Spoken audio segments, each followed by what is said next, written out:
Amen. Praise the Lord. Pinakamataas na papuri, pasasalamat, pagsamba, pagdadakila at pagdulwalhati ay tanging sa ating pinakamamahal na Panginoong Hesus lamang. Ako po ay nagpapaabot ng dobleng paggalang sa ating minamahal na Pastor Evangelist Will Estrada Almeda, then time prophet of our loving God, at sa di malilimutan turo't aral ng ating ginagalang at minamahal, Assistant Pastor Lina C. Almeda, gayon din sa ating mga ginagalang at minamahal na Almeda Children and Family, sa lahat ng bumubuo na manggagawa sa ating Baguio Outreach at sa lahat ng mga live webcast viewers at sa lahat ng kapatiran sa buong mundo, magandang hapon na po sa inyong lahat. Muli, ako po ay nagpapasalamat sa ating pinakamamahal na Panginoong Hesus dahil muli po akong nakabalik sa ating banal na pulpito upang siya'y mapasalamatan sa lahat ng kamangha-mangha na ginawa niya sa aking buhay. Ako po ay 3 taon at kalahati na po sa ating banal na iglesia. Nung ako po ay hindi pa nasasave, ako po ay may karamdaman. Madalas, sumusumpong po ang aking puso, bigla po itong pipintig ng napakalakas at napakabilis, kung kaya't hirap po akong huminga. Ni uminom ng tubig ay hindi po ako makalagok-lagok. Ako'y nakahiga lamang. Madalas, sumasabay pa po ang aking sakit na high blood na kung saan 15 taon ko na pong iniinuman ng maintenance na gamot. At sa ganung sitwasyon, nakita po ako ng aking beloved mother at ako'y sinabihan niya, buksan ko ang aking TV, manood at makinig ng mga papuri ng awitin sa Jesus Miracle Crusade International Ministry. At ganun nga po ang aking ginawa. Kahit ako'y hirap kumilos, pilit kong inabot ang remote control ng aking TV, inilagay ko sa YouTube channel. Doon nakakita ko ng isang portion, 1 hour solemn song. Ito po'y aking pinakinggan. Subalit, hindi pa man po nagtatagal, nakatulugan ko naman po agad, pagkat wala naman po sa aking puso't isipan ang aking pinapanood at pinapakinggan. Ngayon ko lamang po napakinggan ng ganitong mga awitin. Subalit, pagkalipas ng 20 minutes, more or less, bigla po akong nagising. At saktong-sakto po sa aking pagkakagising. Siya rin po yung saktong-sakto, umpisa ng isang awitin dito. At 2 istansa pa lamang po ang naaawit. Tumulo na po yung aking luha. Hindi po huminto hindi ko napigil. Hindi huminto hanggat hindi po natapos yung isang awit na yon. Kinabukasan, paggising ko, binuksan ko uli. Pinakinggan ko uli yung mga papuri ng awitin, pero ako'y nagtataka. Bakit iba na sa aking pandinig? Masarap pakinggan, masarap damhin. Kaya pinabayaan ko lamang po ito. Amen. Praise the Lord. Na nakabukas. Mula umaga, pagising ko, pinapatay ko lamang po ito pag ako'y matutulog na sa gabi. Tumagal po ito ng halos 3 linggo, more or less. Dumako po sa aking isip na hindi na pala sumusumpong yung aking mga karamdaman. Hindi yung pag-inom ko ng gamot araw-araw, nawala na po sa aking isipan. Sumagi na po sa aking isip na yung palang araw na ako'y napaluha, doon pala mismo ako'y pinagaling na ng mahal na Panginoong Hesus. Amen. Praise the Lord. Sa unat dalangin ng ating ginagalang at minamahal na Pastor Evangelist Will Estrada Almeda.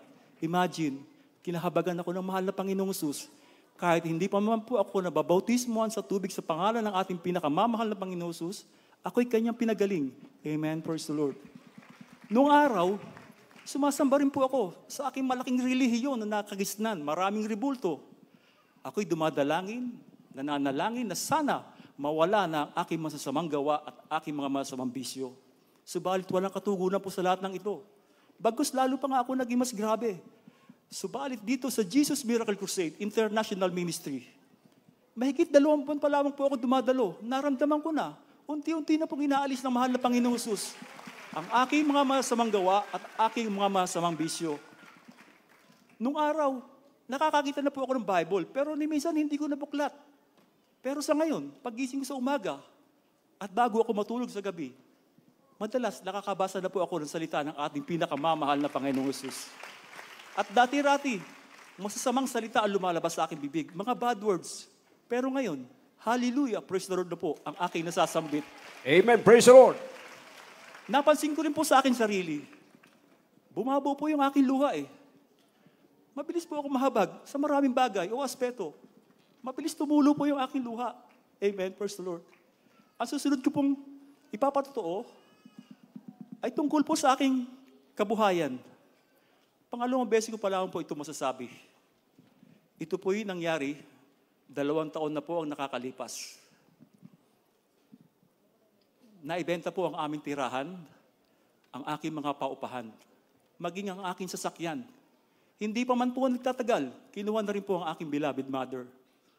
Nakakahiya man sabihin, dati ako ang nagpapaupa, subalit ngayon, ako na ang umuupa. Sumasagi sa aking isip, Lord, bakit kung kailan kita nakilala, nagdala mo ako sa tunay na gawain, ikaw ang tunay na Diyos, bakit nangyari sa aking buhay ito? Pero minsan, dumadako rin sa aking isip yung pangangaral ng isang beloved preacher, hubad tayong dumating, hubad din tayong aalis sa mundong ito, wala tayong madadala kundi ang ating kaluluwa lamang. Amen. Praise the Lord. Alam ko, may dahilan o plano ang mahal na Panginoon Jesus sa bawat isa sa atin. Ang susunod ko po yung paparotoo ay patungkol po sa aking sakit na diabetes. 1 taon na po ang nakakalipas. Ang picture na larawan na inyong makikita sa TV screen, pasintabi po sa lahat, mga minamahal, medyo maselan po ang inyong makikita. Yan po ay guumpisa na po, mamaga ang aking mukha, nagkakaroon po ng bukol-bukol. Maging ang aking sugat sa 2 paa ay lumalaki na po. Pagkalipas po ng 1 buwan, doon po lalong naging mas grabe ang aking kalagayan. Maging ang aking 2 tenga, nangingitim, kulay talong, namagana siya magkabila. Ang aking buong mukha, balat, ang aking anit, nangingitim na rin siya. Maging ang aking sugat, dumaki na po sila. May lumalabas pong liquid, yellowish liquid sa buong balat ng aking mukha. At pag ito'y natuyo, parang powder na asukar na nakakapit sa aking mukha na siyang nagpapakati ng sobra.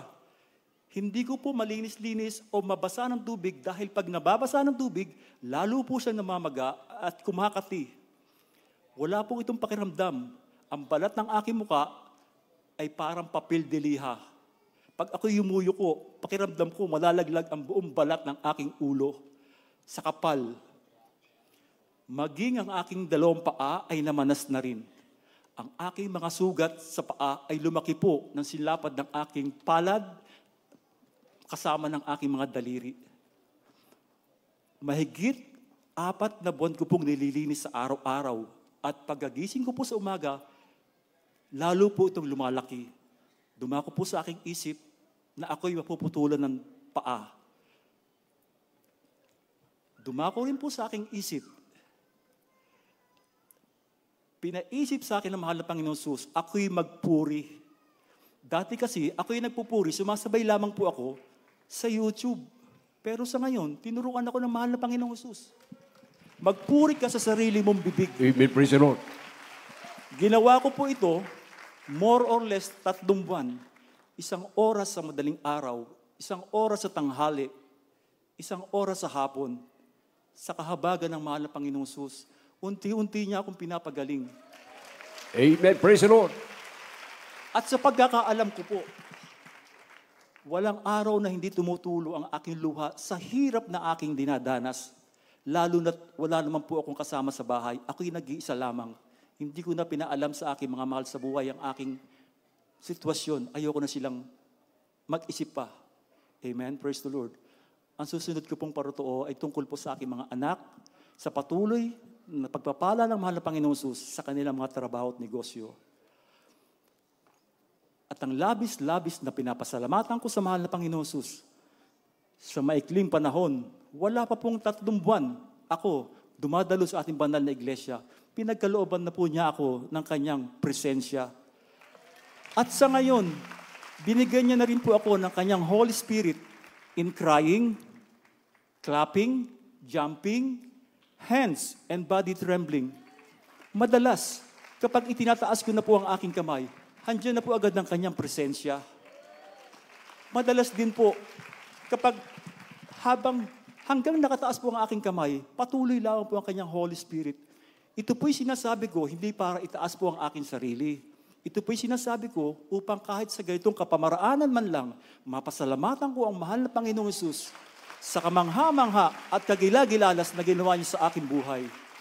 Hanggang dito na lamang po mga minamahal, kaya't ang pinakamataas na papurit, pasasalamat, pagsamba, pagdadakila at pagluluwalhati ay tanging sa ating pinakamamahal na Panginoon lamang.